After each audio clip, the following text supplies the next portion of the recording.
Well, it happened again, y'all. Last Friday, I was minding my own business, having my coffee and watching an early morning Nintendo Direct when this happened. Hades 2 launches first for consoles on Nintendo Switch 2 and Nintendo Switch September 25th. And I was like, There it is. Holy moly. Yeah, baby! That's what I've been waiting for! Dear God. It's beautiful. for the second time in about a month, one of my most anticipated games got a release date, and it's less than 2 weeks away. But don't mistake this for a bad thing.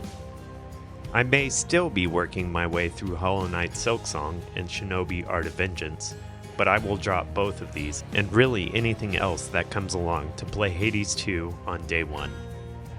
Yes, I know it's been out in early access for more than a year now, but I made the tough decision to wait on a 1.0 release so that I could experience the game in its fully realized form. But let's take a moment and back up to talk about how we got here. The original Hades isn't just one of the best roguelites of all time, it's one of the best video games ever made. Supergiant Games managed to take a genre that was known for being punishing, random, and repetitive, and turned it into something approachable, emotionally engaging, and endlessly fun. Don't get me wrong, I've played and enjoyed other games in the genre such as Dead Cells and Risk of Rain, but none of these have had the same lasting impact on me as Hades did. Today, I want to break down why Hades is so incredible, how it combines story, gameplay, art, and music into one of the most polished and enjoyable games ever made, and how the release of the sequel has me more excited for a game than I've been all year. Before we go any further in this video, if this is your first time on the channel or you do just enjoy Nintendo and gaming content, please consider subscribing and liking the video as it does help the channel out. Now let's jump in.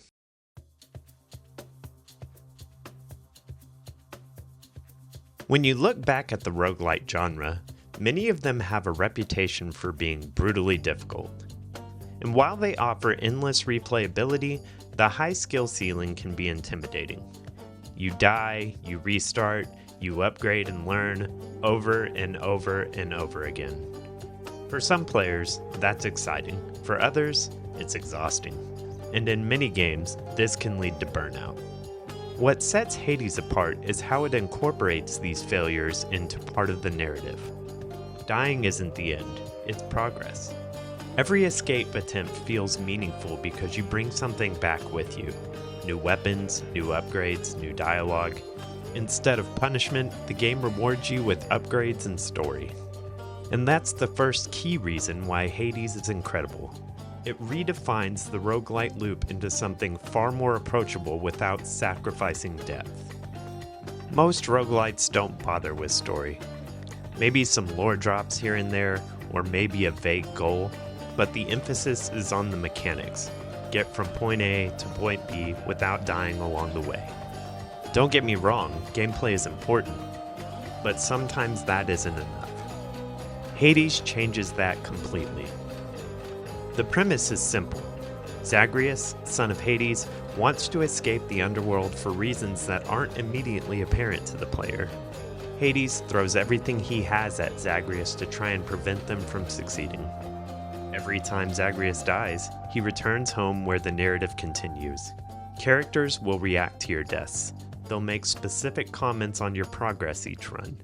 They'll reveal more about themselves, their relationship with other citizens of the underworld, and their history in the world around them. This constant drip feed of storytelling is genius. Even if you're stuck in the opening zone for 10 runs in a row, you're still learning something new about the residents of the underworld. And that keeps you hooked, not just because of the gameplay, but because you care about what you'll learn next.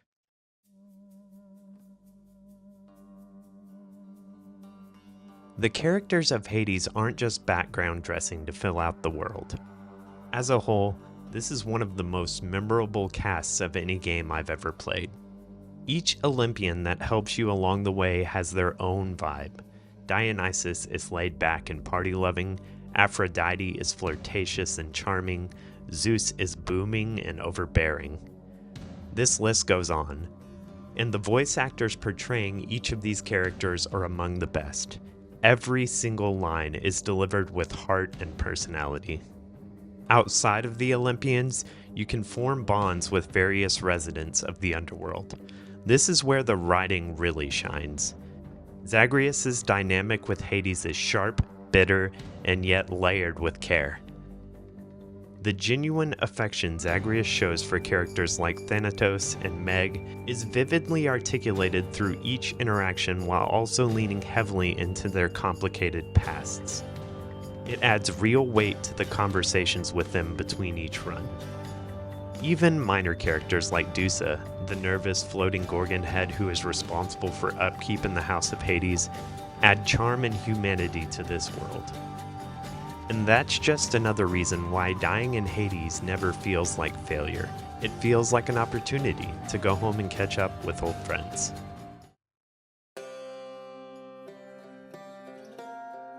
Now let's talk about gameplay, because Hades isn't just storytelling, it's really fun to play. While you initially start with a single weapon, the game allows you to unlock 5 additional over time, and each have multiple aspects that completely change how they play. The sword may start fast and aggressive, but you can change it to be heavy and powerful.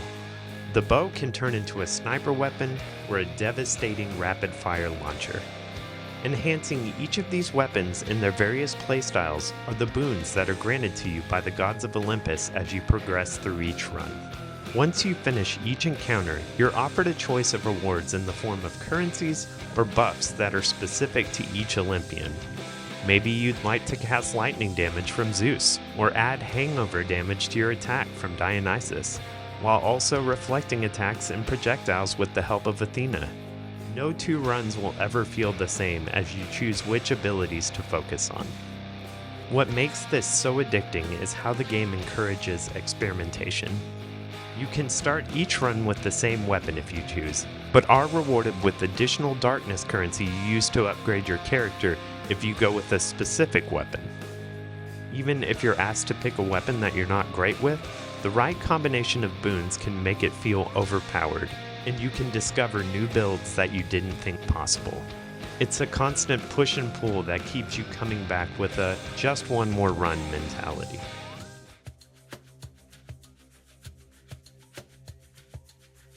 Supergiant has always been known for crafting beautiful worlds. Games like Bastion and Transistor were all stunning in their own right, but they turned everything up to the next level with Hades and delivered an incredible masterpiece.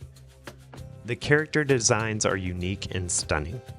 Every god's portrait looks iconic, and they stand out with their own visual flair while conveying a range of emotions based on their interactions with Zagreus.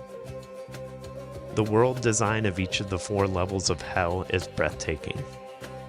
Tartarus, Asphodel, Elysium, and the Temple of Styx each feel handcrafted to elicit their own feel.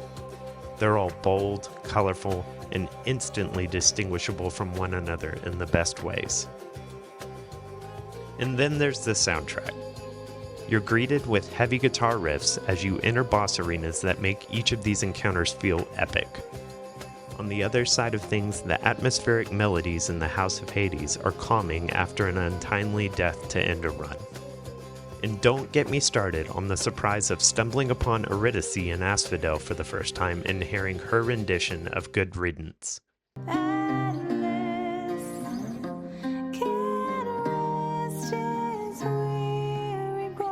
I mean, come on! Together, the art and music elevate Hades from a great roguelike into a work of art.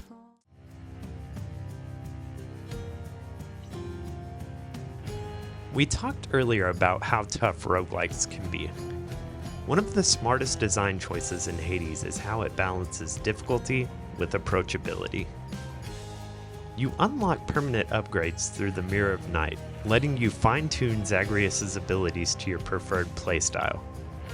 Additionally, you earn Titan Blood from boss battles and various other means to power up your weapons over time. This offers a real sense of progression as the game goes on, and allows you to go further and further each run. And if after all of that, the game still feels too tough, what then? There's a setting for quote-unquote God mode, which gives you a scaling defense boost every time you die. This eases the challenge while still offering a feeling of accomplishment and progression for those who need a little extra help. This design philosophy, meeting players where they are, makes Hades a game everyone can enjoy, regardless of skill level. It's still challenging, but never discouraging. And for those who have mastered the game, Hades offers modifiers in the form of the Pact of Punishment that can turn up the difficulty for additional challenge.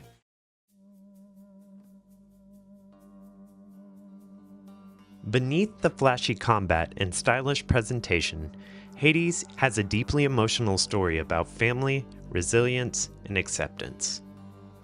Zagreus' journey isn't just about escaping the underworld. It's about connecting with his mother, Persephone, and about confronting his father who has lied to him about her existence his entire life. When you finally do complete your first run and accomplish your goal, the game offers a compelling narrative reason to do it again and again. And the game delivers this message through gameplay itself. Every time you die, you learn and you grow and you push forward. Your persistence as the player mirrors Zagreus' own determination, and it's why the ending feels so powerful. And even after seeing the game's credits and the primary conflict is resolved, you're encouraged to continue with an in-game narrative of sorts.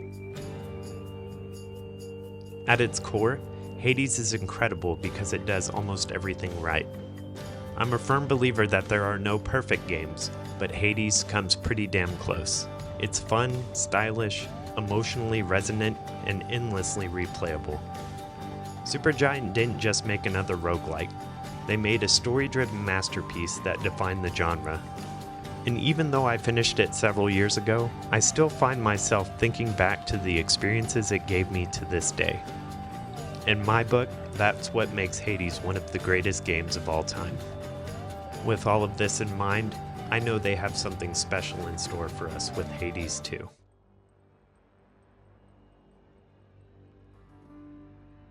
Thanks for taking the time to watch this video. Have you played Hades? Or will you be jumping into the sequel on day one like me? Let me know in the comments, and don't forget to like this video and subscribe for more gaming stories like this one. Bye for now.